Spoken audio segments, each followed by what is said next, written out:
اینجا یکی از پلاته‌های شعبه زایشگاه بیمارستان ҷамоати деҳоти эсанбойи ноҳияи рӯдакӣ است. مأموریت به سبب نبودن رخت خواب مجبورند بیماران را طبق شرایطی که دارند جابجا کنند. این بیمارستان در موضعی نزدیک سرحدی تاجیکستان و ازبکستان جایگیری شده است و آن را سال 1950 بنیاد کردند. 23,000 اهالی این جماعت باید از این بیمارستان کمکی طبی بگیرند، اما همگی 20 رخت خواب دارد. به گفت پزشکان در این حال نگران کننده که بیمارستان دارد نمی توانند به طور ضروری نیاز آنها را برآورند. زمستان می‌چکد، شفتاش بایران، استراپیرو همش شکستگی، این 58 سال ساختگی، شفتاش یگان کسی یگان نکرده.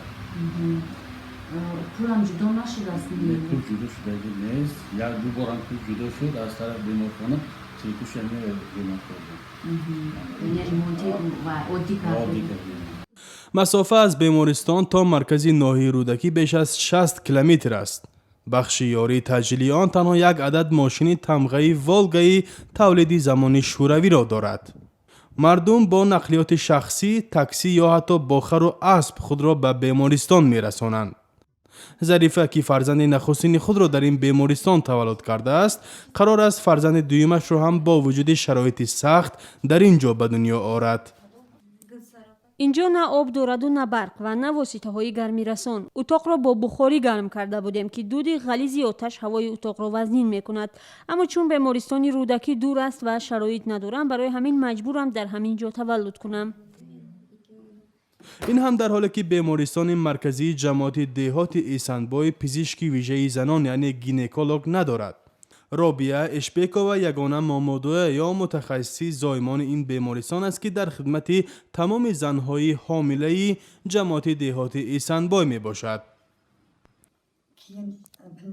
тамоми асбобҳои лозим барои таваллуд ҳанӯз аз даврони шӯравӣ боқӣ монданд ва иваз нашуданд. як утоқи таваллуд бо як дона тахти зоймон хеле кам аст. ҳолатҳое мешаванд ки намедонам занҳои зоймонро дар куҷо хобонам. бояд чандин тахт дошта бошем. барои нигаҳдории доруҳо ба як яхдон ва барои безарар кардани асбобҳои тиббӣ ба дастгоҳи автоклав ниёз дорем. зарфҳое ки ҳаҷми хуни рафтаи занҳоро бо он чен мекунанд надорем ва мо намедонем ки зан вақти таваллуд кардан чӣ қадар хунро аз даст додааст. фақат тахминӣ сабт мекунем ки зан чанд литр хунро аз даст дод. بیمارستان 25 کارمند دارد.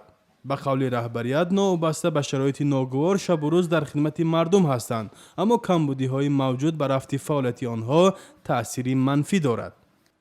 با وجود آنکه بیمارستان در کنار رودخانه کافرنیهان واقع است، با کمبودی شدیدی آب روبروست.